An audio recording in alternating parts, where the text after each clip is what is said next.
지난달 소비자 물가가 2.6%나 오르며 넉 달 연속 2%대의 상승률을 기록했습니다. 농축 수산물 가격 상승세가 계속됐고 휘발유와 경유값도 많이 올랐습니다. 위례 신도시의 마지막 공공분양 아파트 단지였던 위례 포레샤인 17단지가 입주를 코앞에 두고 보육대란에 휩싸였습니다. 이른바 기업공개 대여들이 공모가 거품 논란에 휩싸이고 있는 가운데 유가증권시장 데뷔를 앞둔 롯데렌탈이 착한 공모가로 시장의 눈길을 끌고 있습니다. 한국항공우주 카이가 지난달에만 2건의 대규모 완제기 수주를 성사시키며 세계 속 K방산에 대한 기대감을 키우고 있습니다. 센 경제라이브 시작합니다.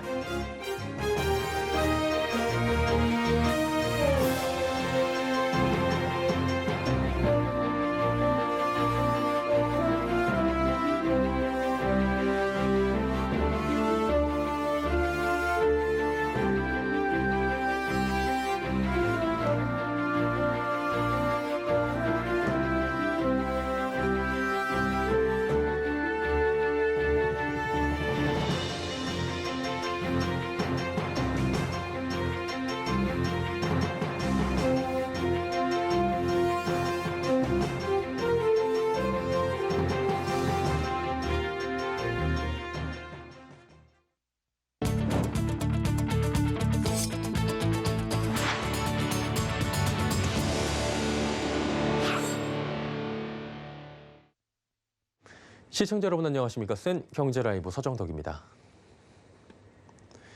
지난달 소비자 물가가 2.6%나 오르며 2달 만에 다시 최고치를 경신했습니다. 통계청은 7월 소비자 물가 지수가 107.61포인트로 지난해 같은 달과 비교해 2.6% 올랐다고 밝혔습니다. 이는 넉 달 연속 2%대 상승률입니다. 특히 농축수산물과 석유류 등의 가격 상승세가 이어졌습니다. 농축수산물은 9.6%나 올랐고 경유는 21.9%, 휘발유는 19.3%가 각각 오르며 공업제품 상승을 이끌었습니다. 또 전기요금 할인 축소와 도시가스 요금 인하 효과가 사라져 전기수도가스는 0.3%씩 오르며 상승 전환했습니다. 위례 신도시의 마지막 공공분양 아파트 단지였던 위례 포레샤인 17단지가 오는 9일부터 본격적 집들이를 시작합니다. 그런데 입주를 시작하기도 전에 보육대란에 휩싸였다고 하는데요. 특별 공급으로 다자녀 가구나 신혼부부 세대를 뽑아놓고 보육시설 정원은 입주 가구 수에 한참 못 미치는 수준으로 책정해서입니다. 지혜진 기자의 단독 보도입니다. 전체 1,282가구 중 1,062가구가 공공분양으로 배정된 위례 포레샤인 17단지. 이 가운데 다자녀 특별공급 128가구, 신혼부부 특별공급은 384가구로 배정됐습니다. 경쟁률이 센 신혼부부 특별공급은 자녀가 있어야 1순위 자격을 얻을 수 있습니다. 사실상 다자녀나 신혼부부 특공 세대는 자녀가 2 이상 있어야 당첨이 가능합니다. 그렇게 따지면 이 단지의 경우 자녀를 2 이상 둔 가구가 전체의 40% 가까이를 차지합니다. 특별 공급을 받은 512가구가 아이를 2명씩 데리고 있다고 가정할 때 이 단지에는 최소 1,024명의 수요가 있다는 셈법이 가능합니다. 그런데 아파트 단지에 배정된 국공립 어린이집 정원은 140명. 단지 내 수요에 비해 어린이집 정원이 턱없이 모자란 상황입니다. 실제 입주 예정자들은 다음 주부터 입주가 시작되는데 당장 자녀들을 보낼 만한 어린이집이 없다고 이야기합니다. 근데 어린이집에 아이들을 보내려고 보니까 이미 정원이 다 찼고 대기가 700명이 기다리고 있는 거예요. 단지 밖에 어린이집을 알아보려고 하니까 주변에도 다 대기가 꽉 차 있는 거예요. 그래서 지금 다른 곳에 보낼 대안도 없는 지금 막막한 상황입니다. SH공사와 송파구 관계자는 법정 기준에 맞춰 어린이집을 마련했다는 입장이지만 신혼부부 특별공급 등으로 영유아가 많은 단지 특성을 반영하지 못했다는 지적이 나옵니다. 지금 사회적으로 논의가 되고 있는 게 양질의 공급을 필요로 하는 건데 질적인 공급도 같이 수반돼야 되는 거죠. 뭐 공급자 위주나 아니면은 숫자 맞추기에 의한 그런 공급이냐라는 비판이 될 수가 있을 것 같아요. 위례 신도시의 보육대란은 어제 오늘 일이 아닙니다. 약 10년 전 입주한 남위례 지역에서도 어린이집뿐 아니라 학교 등 기반 시설이 부족해 한 차례 보육대란을 치른 바 있습니다. 위례 17단지 입주민들은 남위례 지역에서 있었던 일이 똑같이 반복되고 있다며 당시에는 아파트를 임대해 민간 어린이집을 짓는 방식으로 문제를 해결했다지만 지금은 아파트 값이 올라서 그마저도 어렵다고 답답함을 토로합니다. 송파구 관계자는 입주민들의 건의사항을 듣고 SH공사 등과 논의해 어린이집을 추가로 설치하는 방안을 모색 중이라고 밝혔습니다. 서울경제TV 지혜진입니다. 수도권 신규 택지에 대한 사전 청약 시스템 접속자 수가 일주일 만에 100만 명을 넘어설 것으로 보입니다. 정부에 따르면 어제 오후 3시 기준 사전 청약 시스템의 누적 방문자 수는 85만 1,319명으로 집계됩니다. 정부 관계자는 특별 분양 청약 기간 중 첫날과 마지막 날 시스템 접속이 집중될 것으로 예상해 전상망을 구축했고 실제 시스템 오픈 하루 만에 40만 명에 가까운 방문자가 다녀갔다는 점을 고려한다면 최종 누적 방문자는 100만 명을 넘어설 것이라 전망했습니다. 일각에선 정부가 지난달 담화에서 약속한 만큼 이달 중 서울 도심에 최대 4천 가구 사전 청약 추가 물량을 발표할 것이란 예상도 나옵니다. 최근 공모주 시장 뜨겁죠. 큰 관심만큼 공모가 고평가 논란 등 잡음도 끊이질 않고 있는 상황인데요. 이런 상황 속 롯데렌탈은 착한 공모가로 시장의 눈길을 끌고 있다고 합니다. 롯데렌탈의 속내는 무엇일까요? 김혜영 기자입니다. 8월 코스피 시장에 입성하는 롯데렌탈. 롯데렌탈의 희망 공모가는 4만 7천 원에서 5만 9천 원입니다. 당초 예상보다 낮은 수준입니다. 증권가에서는 롯데렌탈이 자회사 그린카를 내세워 몸값을 올릴 것으로 전망해왔습니다. 미국 우버나 리프트 등 해외 우량 기업을 비교군으로 제시할 것으로 관측됐지만 롯데렌탈은 국내 상장 렌터카와 장비 렌털 업체만을 비교군으로 두고 공모가를 보수적으로 산정한 겁니다. 다른 IPO 기업들의 몸값 거품 논란과는 대조적인 행보입니다. 앞서 크래프톤 등은 공모가 고평가 논란에 금감원이 핀셋 심사에 나서자 공모가를 낮추기도 했습니다. 이와 함께 40%가 넘는 할인율을 적용한 점도 눈에 띕니다.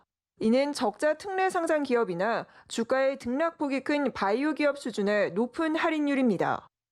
공모 주식 중 절반이 구주 매출이라는 부담을 상쇄하려는 것으로 분석됩니다. 할인율은 기업의 상장 시총보다 공모가를 낮춰 제시해 공모 흥행을 돕는 역할을 합니다. 이 같은 착한 몸값 전략은 신동빈 회장의 수건 사업인 호텔 롯데 상장과 무관하지 않은 것으로 분석됩니다. 롯데렌탈의 성공적 대비는 최대 주주인 호텔 롯데의 자산 가치 재평가로 이어지기 때문입니다. 롯데렌탈의 지분 가치가 높아지면 호텔 롯데의 부채 비율이 낮아지고 재무 건전성도 개선됩니다. 결국 이번 롯데렌탈 상장이 롯데 지배구조 개편의 변곡점이 될 수 있는 겁니다.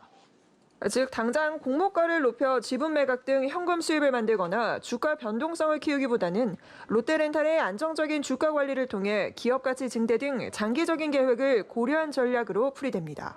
서울경제TV 김혜영입니다. 한국항공우주산업 카이가 전술훈련 항공기를 인도네시아와 태국에 연이어 수출하며 활동 저변을 넓혀가고 있습니다. 그 결과 T-50의 누적 수출량 100대 돌파도 목전에 두고 있다고 합니다. 정세미 기자입니다.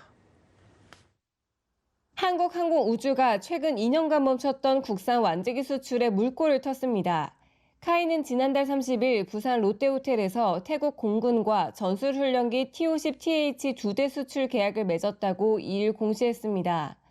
지난달 16일 인도네시아 국방부와 2,745억 원 규모의 T-50I 6대 계약을 맺은 데 이어 한 달간 2건의 대규모 완제기 수주가 이뤄진 겁니다. 태국 공군과 맺은 이번 계약은 약 900억 원 규모, 이에 따라 2023년 11월까지 항공기 2대와 교육훈련, 지원 장비 등을 납품합니다. T-50TH는 T-50을 기반으로 태국 공군의 요구에 맞춘 항공기입니다. 고등훈련의 편리성과 공군 전투조종사 양성체계의 용이성 등을 강점으로 평가받았습니다. 이로써 완제기 수출 100대 돌파도 가시권에 들어왔습니다. 지난 2015년 태국 공군의 4대와 2017년 8대를 수출한 데 이어 최근 계약에 성공하면서 T-50의 누적 수출량은 72대로 늘어났습니다. 그 결과 실적은 대폭 개선될 것으로 보입니다. 금융정보 제공업체 FN가이드에 따르면 카이의 실적은 내년 3조를 넘어선 뒤 2023년 3조 6,169억 원까지 확대될 전망입니다. 카이는 동남아와 아프리카, 북미, 오세아니아 등지에서 마케팅을 전개해 향후 20년간 총 1,000대까지 경전투기 시장에서 수주를 확대한다는 계획입니다. 서울경제TV 정세미입니다.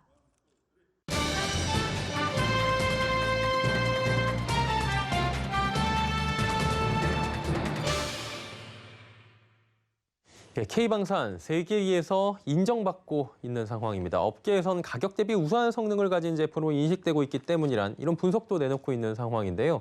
최근 태국과 인도네시아에 잇따라 완제기를 수출한 한국항공우주산업이 지난달에만 3천억 원이 넘는 수출을 기록해 눈길을 끌고 있다고 합니다. 자, 오늘 이슈플러스에서는 이딴 수출 쾌거를 이루고 있는 카이의 이봉근 상무 그리고 최용호 IR팀장 모시고 대한민국 방산 제품의 현황, 경쟁력 들어보는 시간 갖도록 하겠습니다. 두 분 어서 오세요. 안녕하십니까? 예, 반갑습니다. 자, 오늘 또 소중한 시간 이렇게 두 분께서 내주셔서 진심으로 감사드리고요. 의미 있는 시간 또 꾸며주시길 바랍니다. 네. 먼저 이봉근 상무께 질문할게요. 조금 전에 저희가 리포트를 통해서도 전해드렸지만 연달아 완제기 수출에 성공했다. 약 3년 만이라고 들었습니다. 이 굉장히 또 의미가 있을 것 같은데 어떻습니까? 네, 그렇습니다. 저희들이 완제기 수출은 지난 2018년도에 KT1 예. 기본 훈련기를 수출한 적이 있고 2017년도에 TOC 수출한 적이 있습니다. 그래서 완제기 수출 측면으로 보면은 약 3년 만에 예. 이번에 두 건의 완제기 수출 계약이 연달아서 지난 7월 달에 이루어졌습니다. 두 건 중에 이제 인도네시아가 이제 첫 번째인데요. 인도네시아는 전체 계약 규모는 한 2,745억 원 한화로 그 정도 되고요. 항공기 6대와 그다음에 기술 장비들 등을 2024년도까지 고객에게 납품하는 그런 사업이 되겠습니다. 태국은 한화로 한 900억 원 정도 규모입니다. 예. 그래서 항공기 2대와 그다음에 훈련체계 시스템 등을 2023년도까지 고객에게 납품하는 사업이 되겠습니다. 이번에 두 건의 계약 성사 의미가 상당히 있다고 볼 수가 있겠습니다. 전 세계가 지금 코로나로 인해 가지고 굉장히 지금 어려움을 겪고 있죠. 국방 분야도 예외가 될 수는 없습니다. 그래서 각 국가가 국방 예산을 지금 삭감하고 있는 그런 상황입니다. 이런 상황에서도 저희들이 두 건의 계약 성사를 이룬 것은 우리 제품의 우수성을 시장에서 여전히 인정을 하고 있다. 그다음에 두 번째는 기존에 운영하고 있는 고객 국가에서 만족도가 높다. 이렇게 해서 두 가지 의미로 저희들이 해석을 할 수가 있고 아마 이번 그 두 건의 계약 성사를 통해 가지고 아마 수출 확대 신호탄이 되지 않을까 이런 생각을 해봅니다. 현재까지 저희들 한 72대 수출 계약을 따냈고요. 조만간에 장담컨대 한 100대까지는 쉽게 이루어질 수 있을 것으로 그렇게 장담을 하겠습니다. 세 자릿수 되면은 뭐 또 네 자릿수 되는 건 시간 문제가 아닐까. 그렇죠. 이런 욕심도 한번 가져보는 것도 필요할 것 같고요. 그렇죠. 향후 한 20여 년 후에는 저희들도 한 1,000대까지는 목표를 잡고 그림을 지금 그려나가고 있습니다. 예, 될 것 같아요. 네. 저도 이제 군복무를 여담이지만 그 공군에서 해서 TOC 훈련기에 대해서는 얘기를 많이 들었고 실제로 본 적도 있었거든요. 네. 잘 알려져 있잖아요. 초음속 훈련기로 뭐 수출도 많이 된다라는 얘기도 들었는데 네네. TOC의 최고의 강점은 무엇입니까? 최고의 강점은 아무래도 하나의 플랫폼으로 여러 가지 임무를 할 수 있는 멀티롤 항공기다라는 겁니다. 그래서 개발 초기에 이제 대한민국 정부 과제로서 이게 개발이 시작됐죠. 근데 개발 초기에 참 지혜롭게도 새로운 특별한 그런 개발 컨셉을 가져갔습니다. 그래서 하나의 플랫폼으로 순수 고등훈련 임무를 수행할 수 있고 그다음에 전술 훈련 임무를 수행할 수 있고 또 경공격 임무도 수행할 수가 있습니다. 한국에서는 또 기동을 하면서 그 데몬스트레이션 해주는 블랙이글 항공기로도 또 활용을 맞아요. 하고 있습니다. 그래서 전체적으로 대한민국에서는 이제 한국공군이 4개의 기종으로서 임무를 수행하고 있는 항공기가 되겠습니다. 이게 궁극적으로 이제 전 세계 시장에서도 이런 하나의 플랫폼으로 다용도의 임무를 수행할 수 있는 이게 가장 큰 강점으로서 시장에서 호평을 받고 있다고 볼 수 있겠습니다. 블랙이글이 참고로 그 어린이날이나 국군의 날이면은 이렇게 멋진 공연을 해주는 그 특수 훈련 부대를 말씀하시는 거죠? 맞습니다. 그 기종이 이제 TOC으로 바뀌었다는 말씀이신 거죠? 그렇죠. 이게 10수년 됐죠, 바뀐 지? 오래됐죠. 예. 이게 수출을 계속 이어가려면 사실 전략 마련이 또 돼야 된다 뭐 이런 얘기들이 나오잖아요. 이 부분에 대해서도 좀 보관이 있으실 것 같은데요. 예, 오르신 말씀이고 또 그런 것들도 저희들이 굉장히 중요한 사항으로 또 준비들을 해나가고 있습니다. 예. 한 세 가지 정도로 저희들이 지금 짚어볼 수가 있겠습니다. 그 완제기 수출 확대 추진 전략은 세 가지로 본다면 첫 번째는 항공기 자체 제품 경쟁력을 저희들이 가져야 됩니다. 예. 무엇보다 가성비가 중요하죠. 그렇죠. 그러다 보니까 값싼 제품을 좋은 성능을 가지고 고객에게 인도를 하면은 고객은 굉장히 대단한 만족을 얻을 수 있겠죠. 어떤 제품이든지 뭐 가성비. 그렇죠. 가성비가 최고입니다. 그래서 저희들은 자체적으로 예. 원가 혁신 캠페인을 연중 벌이고 있습니다. 그래서 가격 경쟁력을 갖출 수 있도록 그렇게 하고 있고요. 또 성능 개량을 또 수시로 하고 있어요. 예. 실상 고객이 시장에서 요구하는 거는 고객 요구 사항을 한 5년 내지 7년 정도 저희들이 선행해서 파악을 합니다. 예. 그렇게 해서 고객이 요구하는 거를 미리 저희들이 제품 경쟁력을 갖기 위해서 성능 개량 작업에 착수를 하죠. 이게 이제 제품 자체 이제 경쟁력이고 두 번째는 고객별로 차별화된 맞춤형 제한 패키지를 국가에 따른 니즈가 다르니까. 그렇죠. 예. 예. 그래서 어떤 국가는 위성 쪽의 산업 발전을 이루고 싶어라는 국가가 있습니다. 그러면 저희들도 거기에 포트폴리오 중에 또 위성이 있거든요. 예, 예. 그러면 위성에 관련된 제한 패키지를 또 우리 항공기와 같이 묶어서 예. 패키지로 또 제안을 하고 있습니다. 이런 게 있고 또 세 번째는 좀 정책적인 측면으로 보면은 예. 대한민국 위상이 굉장히 높아요. 그리고 우리 대한민국이 갖고 있는 어떤 예. 잠재력, 그다음에 능력 이런 것들이 굉장합니다. 특히 또 K 한류 있지 않습니까? 시리즈가 대단하죠. 지금. 그래서 이런 것들을 활용을 한다라고 하면은 팀 코리아 이름으로 또 접근할 수 있습니다. 그래서 패키지 딜로서 그 글로벌 경쟁이 임한다라고 하면 수출 경쟁력은 더 커질 수가 있습니다. 한 세 가지 정도의 전략을 가지고 예. 저희들이 추진을 하면은 향후 한 20여 년 후에는 1000대까지도 저희들이 세 자리 숫자 수출 달성도 가능할 것이라고 보고 예. 지금 현재 그림을 그려나가고 있습니다. 예. 그 성능 개량 말씀을 해주셨는데 T50 성능 개량은 그 어떻게 돼가고 있는지 좀 여쭤봐도 될까요? 당초 이제 2005년 12월 달에 첫 번째 항공기가 대한민국 공군에 납품이 됐었어요. 근데 그 항공기는 대한민국 공군에서 요구하는 성능에 대해서만 들어가 있는 항공입니다. 그 이후에 또 대한민국에서 또 요구하는 또 무장 능력을 확충하는 사업들도 있었고요. 그리고 수출 항공기로 본다라고 하면 지금 현재 공대지, 공중에서 땅을 땅으로, 향해서 쏘는 미사일, 폭탄 이런 예. 등등의 정밀 유도 무기 능력을 이미 장착을 했습니다. 그리고 이제 지금 진행되고 있는 거는 항공기의 운영 시간, 예. 거리를 늘려줘야 될 필요가 있습니다. 그래서 공중급유 능력이라든가 또 대용량 외부 연료 탱크 예. 등을 장착할 수 있는 그런 성능 개량을 지금 진행하고 있고요. 이제 궁극적으로는 또 공대공 미사일, 첨단 미사일의 능력도 확충을 할 계획으로 지금 진행을 하고 있습니다. 사실 F-16이라고 들어보셨을 거예요. 안현님도 그 공군에 계셨으니까. 이 F-16이 1960년대 후반, 70년대 초반부터 나온 항공기입니다. 예. 그래서 이제 운영이 시작이 됐는데 벌써 50년이 지났잖아요. 그렇죠. 그런데도 여태까지 5,000대 이상 우리나라에서는 주력이죠. 주력이죠. 예.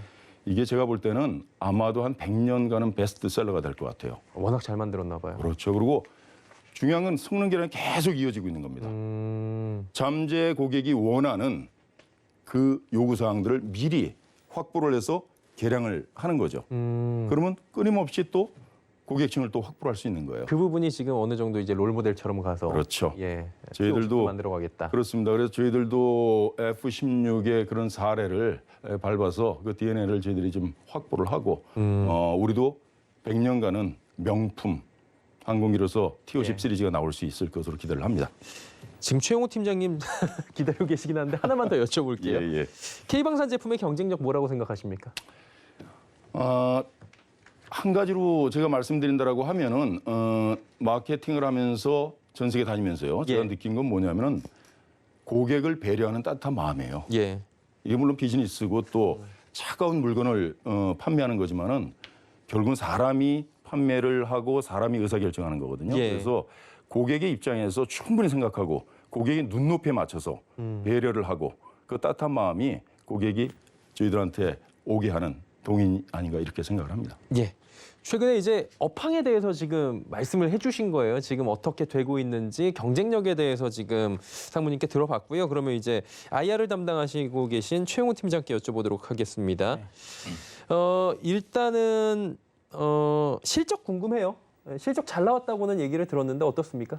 네, 2분기 실적을 잠시 말씀을 드리겠습니다. 예. 저희가 이제 수주는 501억 원을 했고요. 매출액은 7,085억을 했습니다. 예. 그리고 이제 영업이익은 600억을 이제 달성을 했습니다. 네. 그런데 이제 그 2분기 실적이 발표되고 난 후에 이제 저희가 좀 수주를 많이 한 부분이 있습니다. 7월 달에. 그래서 7월 달에 보면은 이제 아까 그 이 상무님께서도 말씀하셨지만 그 민항기 기체 구조물 공급 계약을 저희가 7,500억 규모로 했고요. 예. 그다음에 이제 인도네시아 6대분 그게 한 2,750억 정도 됩니다. 그리고 이제 이번 주에 그 태국 896억 원의 수주를 했다고 저희가 공시를 했습니다.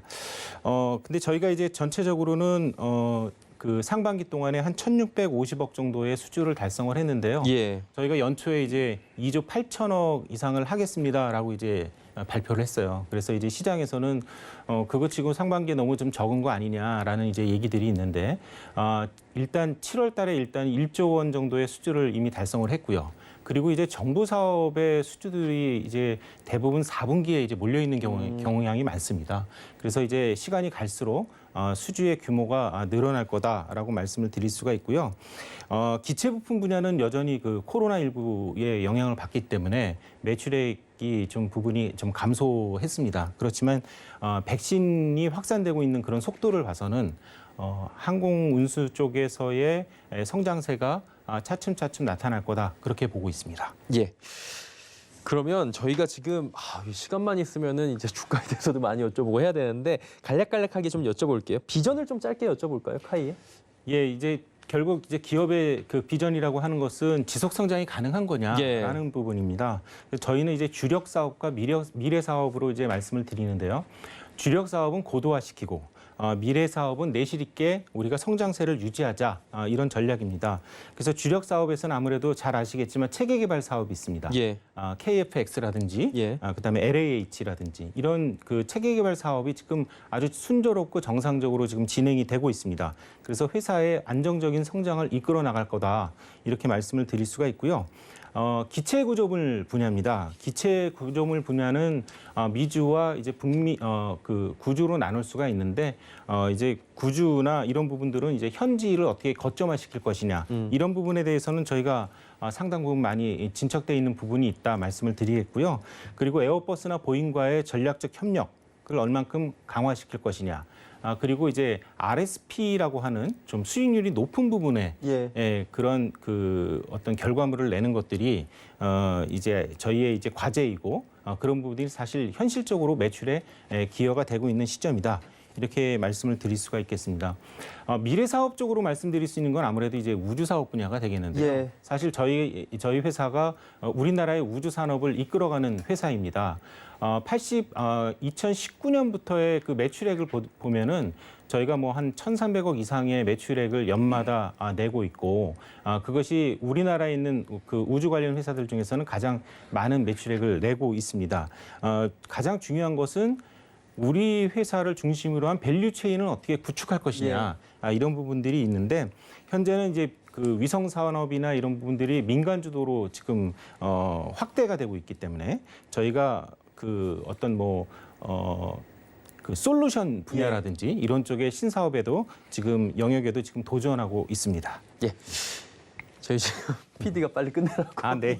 계속하고 있는데 주가 전망 밝은지 흐린지 이것만 딱 짚어보고 끝내도록 하죠. 주가 전망 밝습니다. 예. 시간 관계상 여기까지 저희가 꼭 여쭤봐야 될 것 같아서 여기까지만 여쭤보도록 하고요. 다음에 두 분을 모시고 다시 한번 이야기를 좀 듣는 시간을 갖도록 하겠습니다. 두 분 이쯤에서 보내드리겠습니다. 고맙습니다. 예, 감사합니다. 고맙습니다.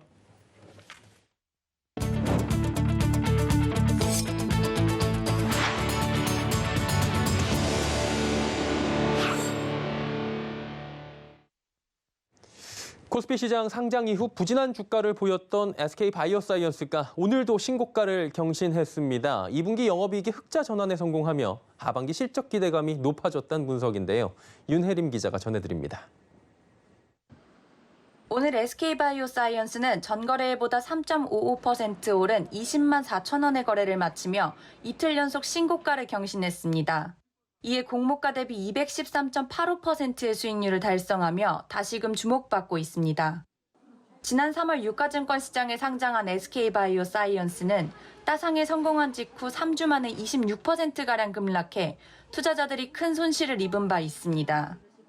그러나 올해 2분기 SK바이오사이언스가 좋은 실적을 거두며 증권가에서 호평이 쏟아지자 주가 상승으로 이어졌다는 분석입니다. SK바이오사이언스의 2분기 매출액은 277.2% 증가한 1,446억 원, 영업이익은 흑자 전환한 662억 원을 기록했습니다.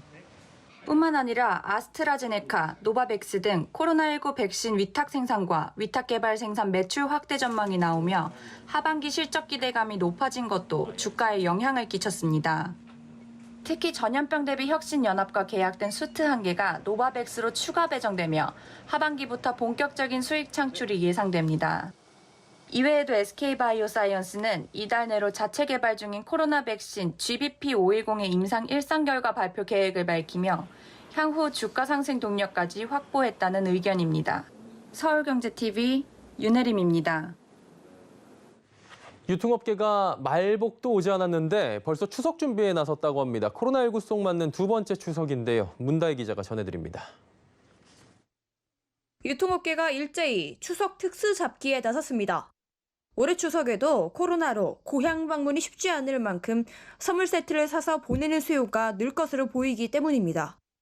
추석 선물 세트는 이 기간을 이용하면 최소 10%에서 최대 60%가량 싸게 살 수 있어 인기입니다. 예년보다 빨라진 추석을 미리 준비하는 고객들을 위해 애플리케이션을 통해 쉽게 가격을 확인하고 간편하게 결제할 수 있는 서비스를 준비했습니다. 지난 설에 이어 이번 언택트 추석에도 많은 구매가 이어질 것으로 보입니다. 이마트와 쓱닷컴은 오는 5일부터 추석 선물 세트 사전 예약 판매를 시작합니다. 이마트는 지난해와 마찬가지로 비대면 서비스를 제공하고 쓱닷컴은 상대방이 주소지를 몰라도 휴대폰 번호만 알면 간편하게 선물을 보낼 수 있는 선물하기 서비스를 내놨습니다. 지난달 29일 사전 예약을 시작한 홈플러스는 지난 2일 온라인 예약 사이트를 열고 상품 판매 종류를 478종으로 넓혔습니다. 코로나로 고향을 찾기 어려운 만큼 대신 비싼 선물을 하고자 하는 수요를 반영해 프리미엄 선물 세트를 늘린 업체들도 있습니다. 오는 13일부터 추석 선물 예약 판매에 나선 현대백화점은 비대면 선물 수요 급증을 고려해 작년 대비 전체 품목수를 20%가량 늘렸습니다. 갤러리아 백화점은 고가 선물 세트 품목수를 10%가량 늘렸고 롯데백화점은 건강식품 선물 세트를 최대 60% 할인합니다. 지난달 29일부터 예약을 받고 있는 롯데마트도 프리미엄 선물 세트를 작년보다 15%가량 늘렸고 비건 선물 세트도 준비했습니다. 서울경제TV 문다입니다. 센 경제라이브 저희가 준비한 소식은 여기까지입니다. 편안한 저녁 시간 보내시길 바랍니다. 고맙습니다.